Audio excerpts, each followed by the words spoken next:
Vamos a seguir con la serie en Primera a los Corintios. Entonces los invito a abrir la Sagrada Escritura en la primera carta del apóstol Pablo a los Corintios, capítulo 14. Vamos a leer a partir del versículo 20 hasta el 33. Primera Corintios 14, 20.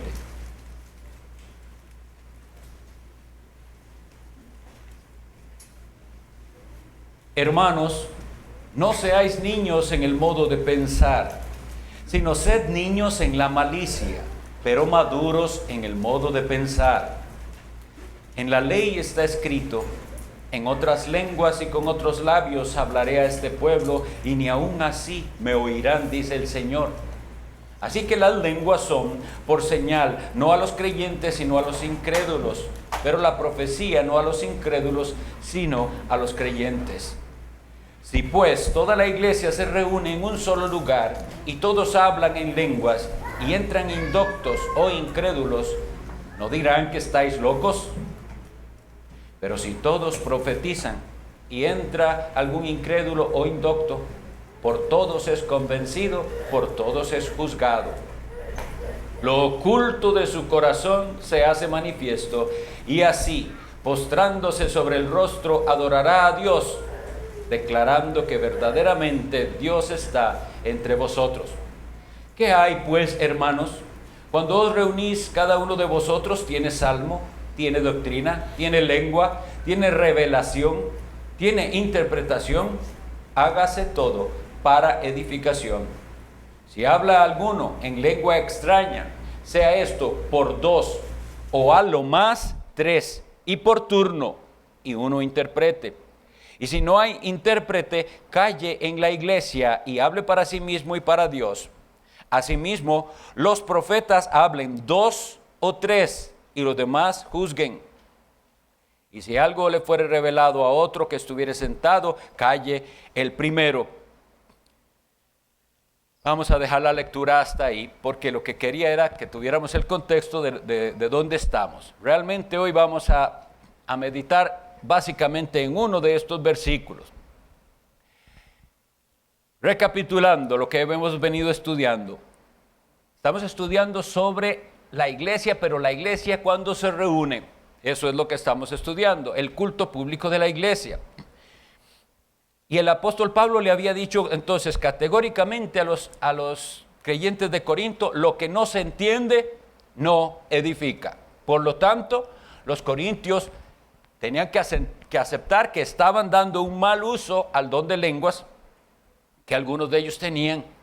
Y ahora, como vimos en la lectura, se establece un límite y un orden en la participación. 2, a lo sumo 3, y por turnos. A eso, hermanos, no hay que interpretarle nada, ¿verdad? Entonces, si acaso se diera, que algunos dicen, nosotros entendemos y no hemos visto en la práctica que alguien de verdad tenga el don de lenguas, lo que significaría que pueda hablar en algún idioma sin haberlo aprendido, no existe. Y hemos dado las razones: cumplió su propósito el don, fue de la era apostólica, tenía su propósito, y al cumplir su propósito ya no es necesario. Pero lo que estoy recalcando es que aquellos que dicen tenerlo no practican el orden que Dios está diciendo aquí muy categóricamente a través del apóstol Pablo. 2, a lo sumo, esto es algo especial. 3, por turno, y si no hay interpretación no se puede. La iglesia se reúne para adorar.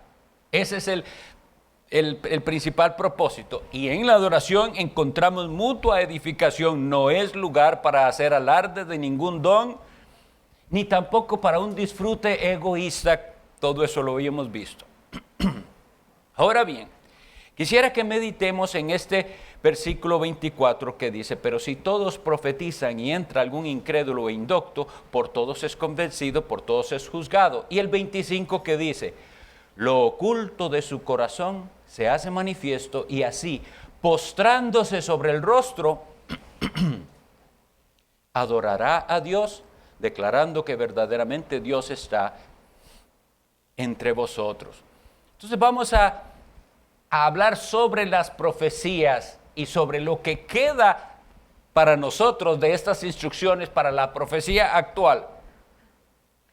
Básicamente la profecía la pudiera yo resumir en estas palabras: así dice el Señor. Eso es ser profeta. Eso era lo que hacían los profetas antiguos, decir lo que Dios ha dicho. Nosotros no creemos que tal don exista al punto de que yo pueda decir: estas palabras que les estoy diciendo las he recibido directamente de Dios. No en ese sentido.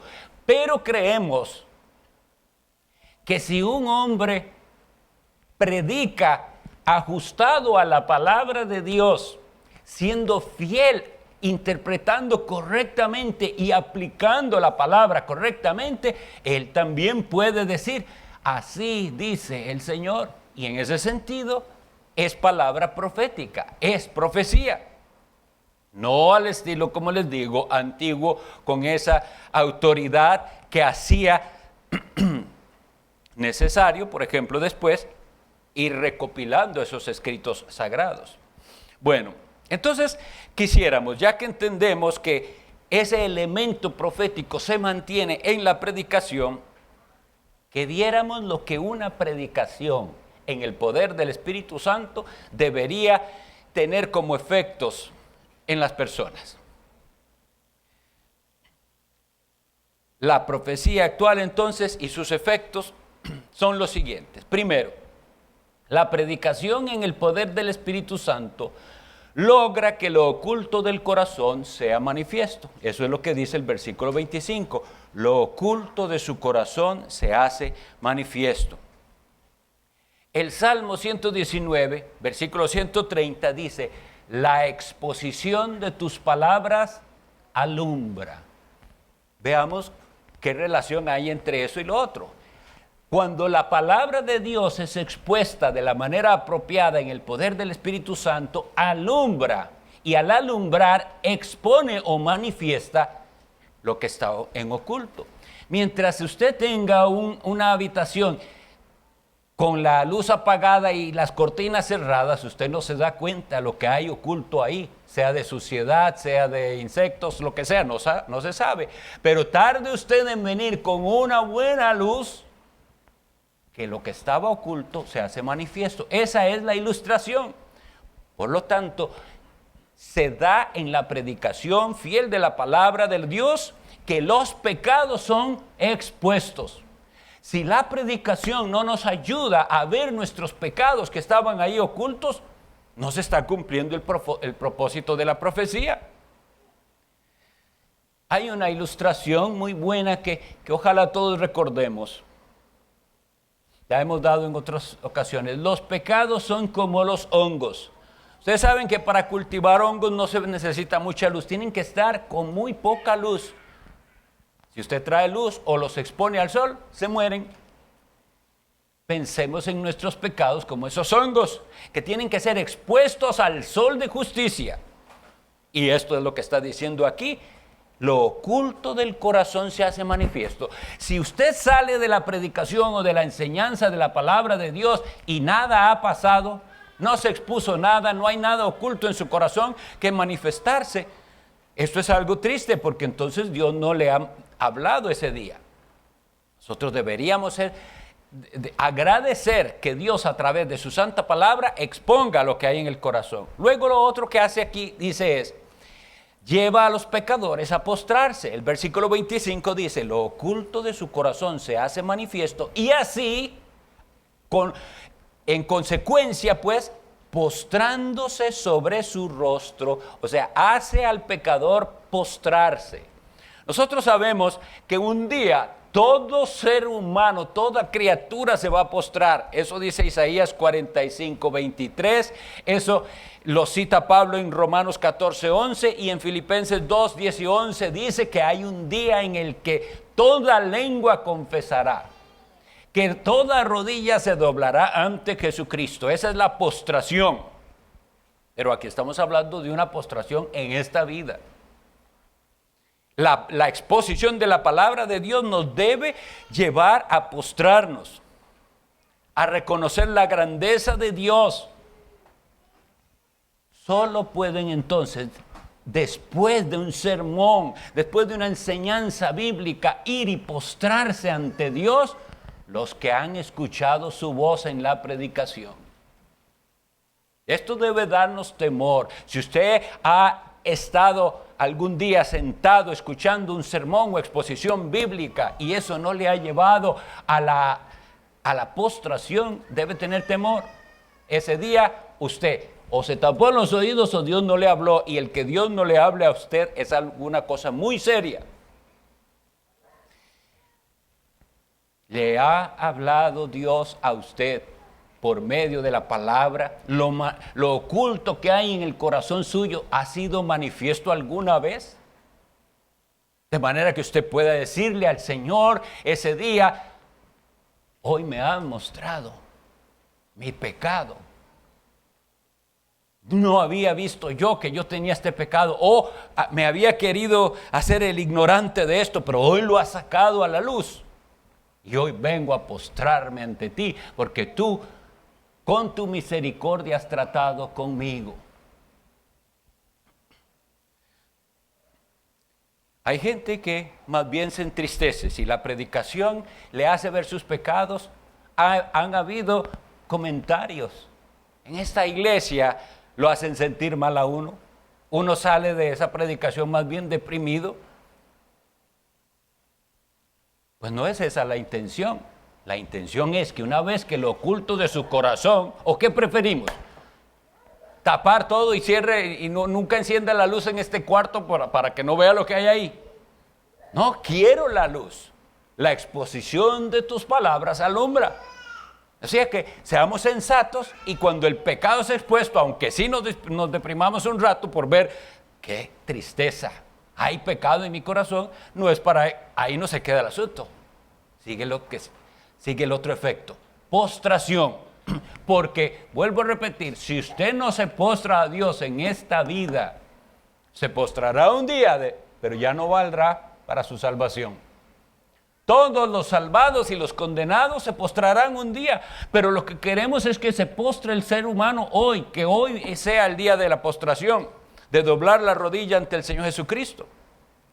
Y lo otro que dice aquí el versículo es: lo oculto de su corazón se hace manifiesto, y así postrándose sobre el rostro, que esto es tenemos que entender lo que estamos viendo aquí, postrándose sobre el rostro. ¿Qué nos trae a la mente? Todos los que tuvieron un encuentro con Dios en la Biblia. No es un desmayo, no es un que me caigo para atrás como algunas personas piensan. No, es una postración del rostro, es una rendición del corazón. De decir: Señor, aquí estoy a hacer lo que me digas que haga. Y luego dice que ahora sí, con esa actitud, postrándose sobre el rostro, adorará a Dios. Este es el propósito que les decía de la reunión de los creyentes. La profecía de hoy, que es la exposición y enseñanza de la palabra de Dios, tiene que llevar a producir esto: más adoradores.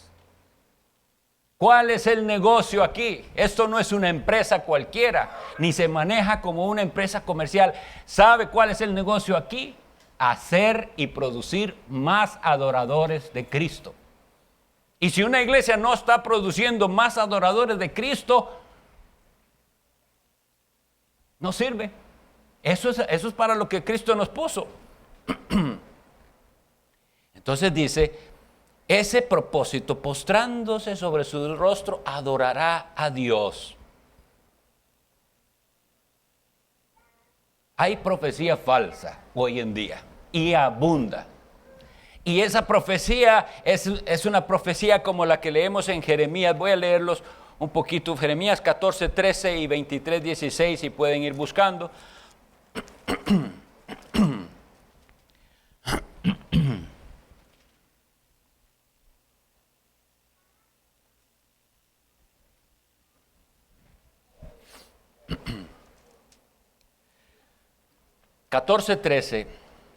Y yo dije, dice el profeta Jeremías: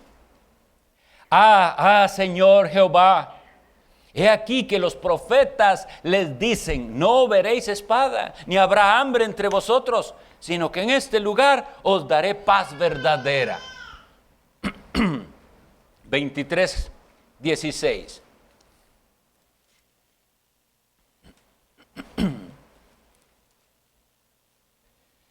Así ha dicho Jehová de los ejércitos: no escuchéis las palabras de los profetas que os profetizan. Os alimentan con vanas esperanzas, hablan visión de su propio corazón, no de la boca de Jehová. Es importante que sepamos que existe la falsa profecía y que abundan los falsos profetas, los que le dicen a la gente lo que ellos quieren oír. Esos mensajes triunfalistas, el Señor tiene grandes cosas para usted. Y analicemos esa frasecita, es que es demasiado común que el Señor tiene grandes cosas para usted. Pero esas grandes cosas nunca es una vida de mayor santidad, nunca es un mayor arrepentimiento, nunca es una consagración mayor, nunca es un mayor servicio, siempre tiene que ver con cosas de esta vida.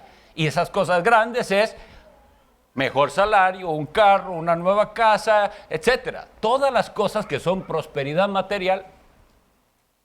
Profecía falsa. La profecía verdadera, estamos viendo, produce eso. Saca del corazón todo lo sucio y lo expone, y el pecador se postra y ahora va a ser un adorador. No algo ahí entonces para los que tienen comezón de oír, ni quieren que le digan, es quiero la verdad. Así debería ser nuestro corazón.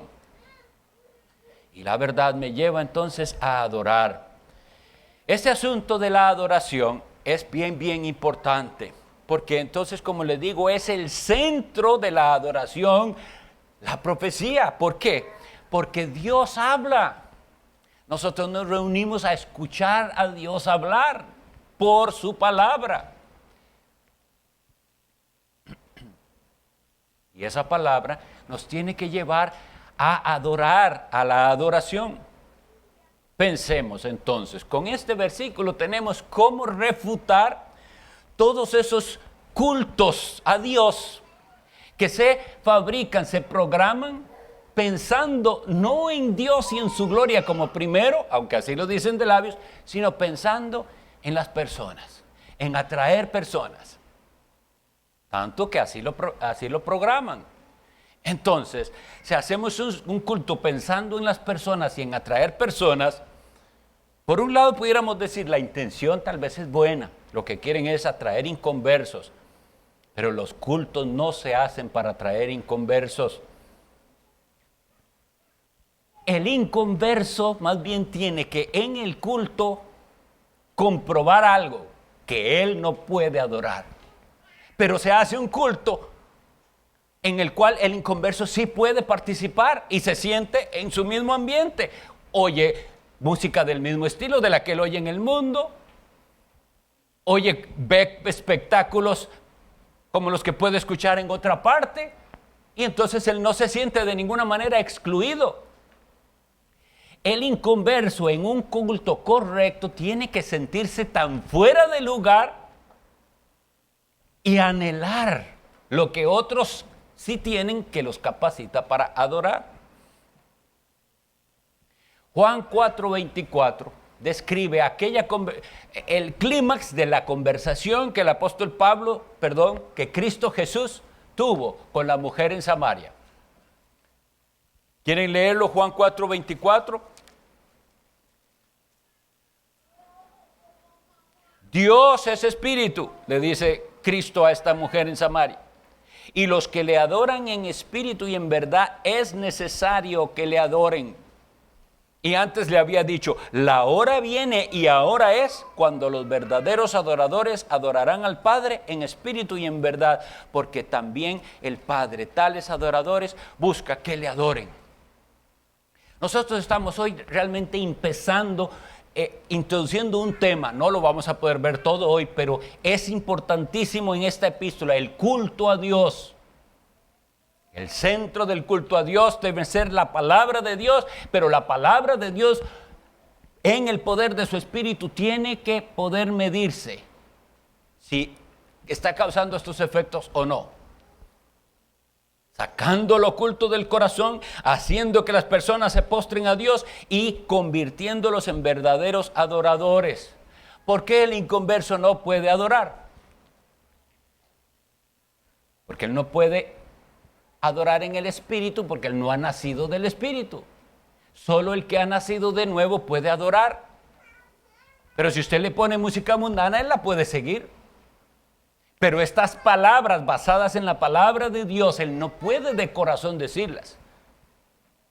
El inconverso que está en la iglesia, aunque profese ser cristiano, esas palabras en su boca son palabras vanas, porque él no tiene esa relación personal con Jesucristo. Adoración a Dios es en espíritu, es decir, los que tienen al Espíritu Santo, y en verdad, es decir, conforme a la verdad que Dios nos reveló en su palabra. Usted no puede decir que está adorando en verdad si usted adora según las invenciones de los hombres. Tiene que ser cada elemento de la adoración a Dios basado en principios de la palabra de Dios. Por eso todas esas actividades que se trajeron al culto a Dios, qué tremendo, no darse cuenta que no es el lugar para mimos, no es el lugar para obras de teatro, no es el lugar para cantantes que vienen a lucir sus dones. Qué parecido, ¿verdad? A Corinto. A venir yo a lo que yo sé, en lo que yo soy bueno. Óiganme, yo hablo en lenguas y no me aprendí esto. A buscar gloria personal. Y él le dice, no, así no es. Nada de lo que se haya, de lo que se debe hacer en el culto es para traer atención a sí mismo.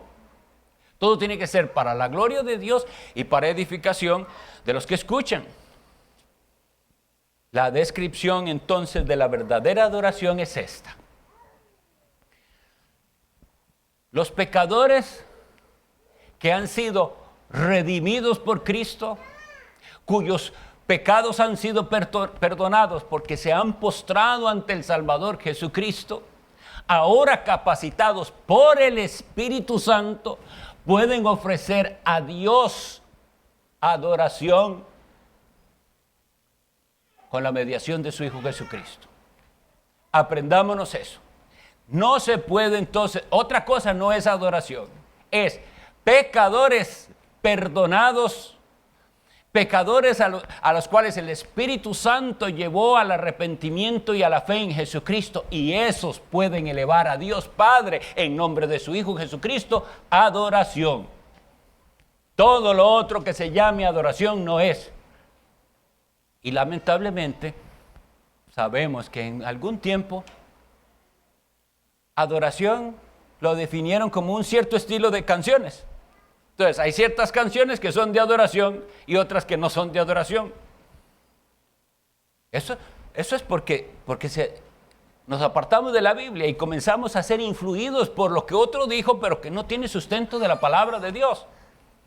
La gente cree que adoración era esa parte de cantar y que ahora entonces ya vamos al sermón. No, el sermón, la exposición de la palabra de Dios es el centro de la adoración. Es postrarnos otra vez a los pies del Maestro para escuchar su voz. Lo habíamos dicho muchas veces, pero tal vez hay algunos que no lo han escuchado. Esa definición de que cantar solo es la única alabanza que hay es cantar. Entonces la gente va a un culto donde hay pocas cánticos y dicen ahí no hay alabanza, porque no se entiende qué es la alabanza, porque no se entiende qué es la adoración. Desde que usted da el primer paso y hacia el recinto que está designado para adoración, debe tener su actitud de adoración. Y por eso es que es importante un momentito estar en silencio y prepararse. Nos vamos a preparar. ¿Por qué? Porque vamos a invocar el nombre de Cristo. Nos vamos a acercar a Dios por la mediación de su Hijo. Y todo lo que hacemos es adoración. Todo, de principio a fin.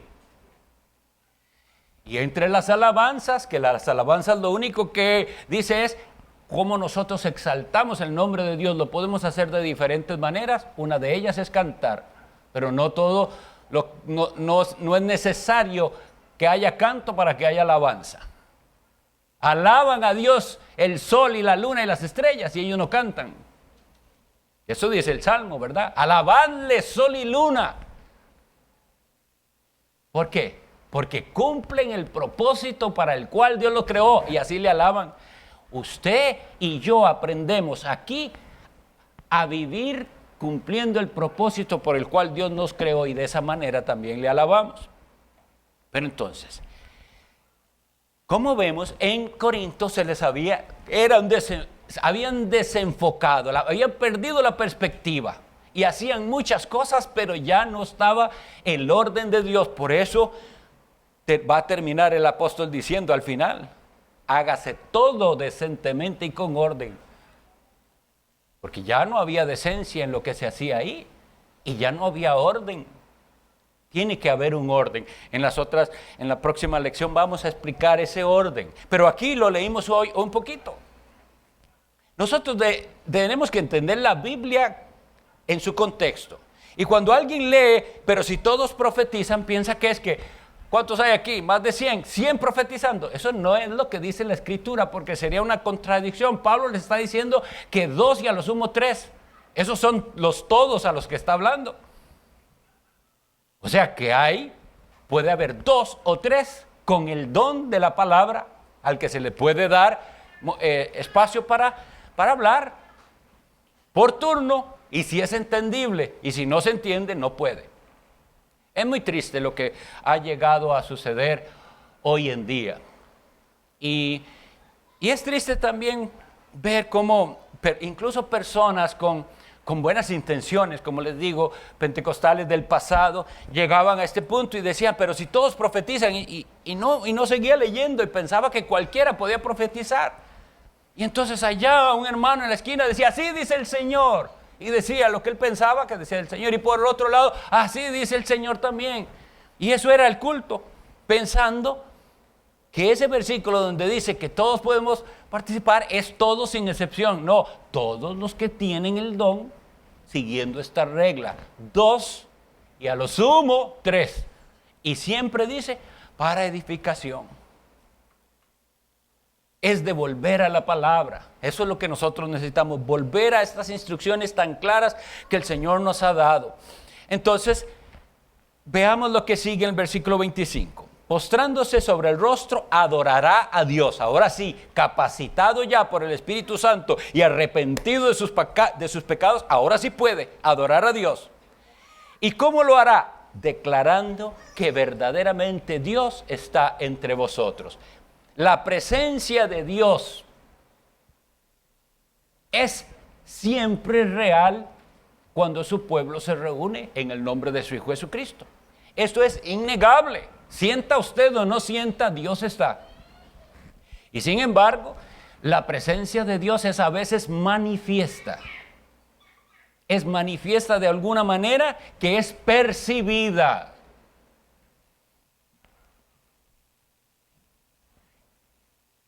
Dios está en la reunión de su pueblo de una manera diferente de como está en todas partes. Dios está en todas partes porque Él es omnipresente. Hasta en los lugares de maldad, ahí está Dios viendo esas maldades contra Él mismo. En toda parte está Dios.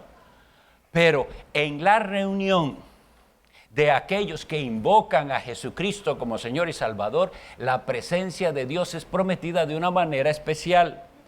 Y si eso es así, mi pregunta es, ¿por qué seguimos como si Dios no estuviera aquí? Nosotros tenemos cosas que cambiar. Nosotros no tenemos que ver el recinto como tal, que eso fue el problema que pasó en el catolicismo. Dios está allá, entonces voy ahí donde está Dios. No, Dios está en todas partes, sí, pero ¿qué es lo que hace especial el lugar? En el catolicismo es el sagrario.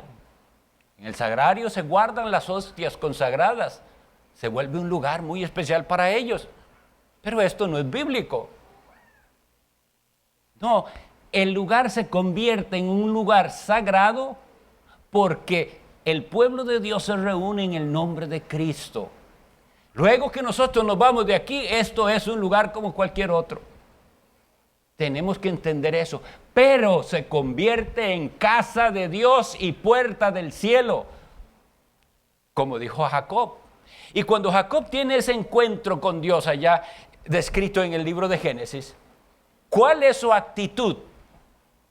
Cuando él se acuesta y tiene ese sueño de los ángeles que suben y bajan por una escalera, ¿cuál es la actitud y cómo reacciona Jacob? Ciertamente Jehová está en este lugar y yo no lo sabía. ¡Cuán terrible es este lugar!, dice él. Y nosotros tenemos que aprender a ser conscientes de su presencia, porque Jacob dice, no es otra cosa que casa de Dios y puerta del cielo. Y nosotros le decimos apropiadamente a la iglesia la casa de Dios, porque se vuelve la casa de Dios, porque es el lugar donde su pueblo está reunido. ¿Tenemos algo de qué arrepentirnos, sí o no? Claro que sí. No hemos valorado la presencia de Dios. ¿Es muy hermoso el compañerismo? Claro que sí. Pero podemos perder la perspectiva. Los corintios la perdieron. Habían hecho de la cena del Señor una comilona ahí. Se puede perder la perspectiva y era una iglesia de Dios. No. Tenemos que volver a entender que el lugar donde Dios convoca a su pueblo tiene que ser un lugar que se respeta. Y le enseñamos a los niñitos. Ya va a empezar el culto, no se puede más seguir jugando ni moviéndose en la casa de Dios. Prestar atención. Nosotros tenemos una labor que hacer por el bien de nuestros hijos, que ellos crezcan respetando la casa de Dios y el culto. Si es así, Dios pronto usará su palabra para hacer también en ellos esto que queremos. Lo oculto de su corazón será manifiesto a temprana edad y postrándose sobre el rostro, esos niños también pueden llegar a decir, Dios está aquí, Dios está en medio de nosotros. Incluso algunos que se niegan a seguir a Cristo después tendrán, y eso lo puede usar el Espíritu Santo, un recuerdo de lo que es un verdadero culto a Dios, donde hay reverencia, donde se invoca su nombre. Algunos han interpretado la presencia de Dios como algo sentimental y les han hecho creer que cierto tipo de música hay que ponerla para hacer a la gente entrar en un cierto estado anímico. Eso no se puede fabricar, eso no se puede, es una tontería intentarlo así. La presencia de Dios la percibirá aquel que la luz de Dios ha llegado y ha expuesto su pecado y se postra ante Dios. Y ese podrá decir, Dios estaba ahí, hoy Dios me habló a mí. Entonces, esa presencia de Dios que ha sido prometida puede ser manifiesta. Y de eso es lo que se tratan los avivamientos. Los avivamientos verdaderos hacen que la gente sea consciente como nunca antes de la presencia de Dios. Por eso es que tenemos que rogar y suplicar, envíalo Señor, un avivamiento. No cantamos así. Señor, suplicamos tu favor, manda un avivamiento. En ese avivamiento cada persona percibe la presencia del Señor de una manera tan especial que eso cambia su vida. No entra y sale de la iglesia como si nada, sino que viene, experimenta la presencia del Señor escuchando su voz y esa voz de Dios le cambia. También cantamos, tu voz que a los cautivos concede libertad. Debemos prestar atención a lo que nosotros cantamos, las verdades bíblicas. Un buen sermón, entonces, es lo que quisiera que aprendamos a evaluar y a darle gracias al Señor porque los tenemos aquí.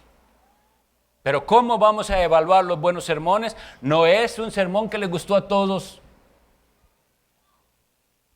No es un sermón que hizo sentir bien a muchos,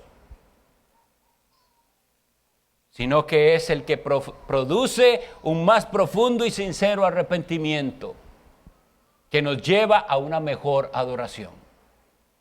Eso es un buen sermón. El profeta de Dios, entonces, de hoy, como el de siempre, habla la verdad, aunque sea incómoda.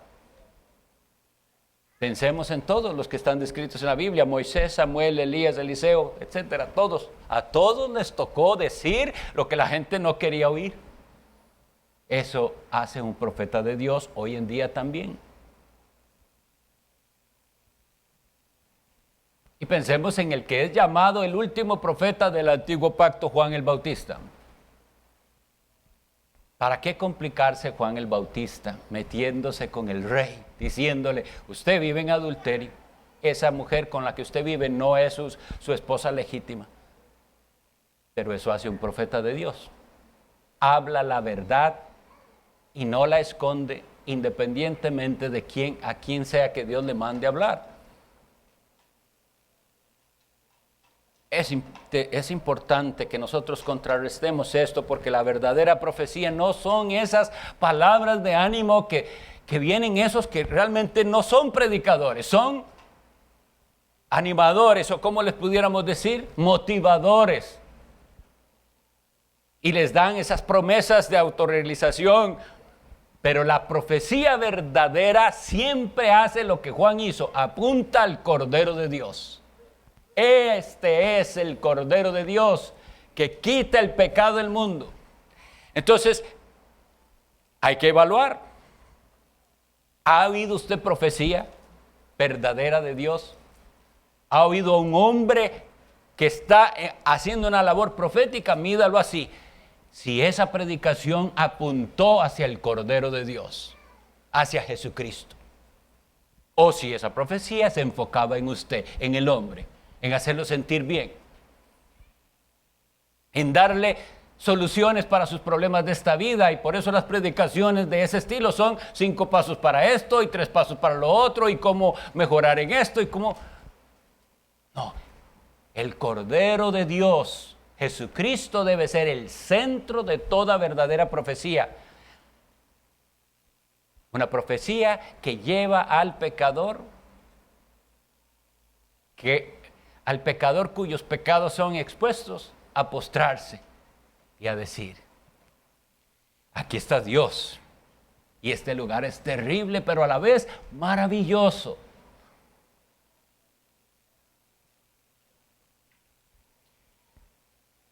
Que el Señor nos ayude entonces, porque a pesar de que no hay la profecía como el don que tuvieron los corintios, tenemos mucho que aprender.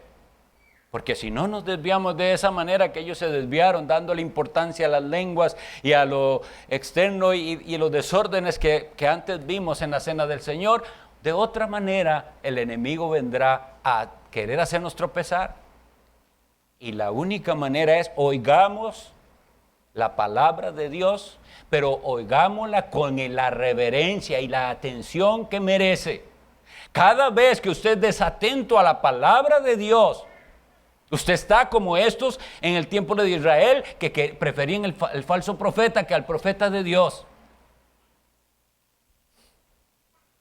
Y vamos a ver, ya después de hoy en 8, si Dios lo permite, que en un sentido se cumple algo que anheló Moisés. En cierta ocasión, Dios envió su espíritu sobre 70 hombres. Y había unos que no habían venido a la convocación, y Josué viene y no le gusta eso. Y le dice a Moisés: hay unos que están allá afuera del campamento y están profetizando. Y Moisés le dice: ¿tienes tú celos por mí?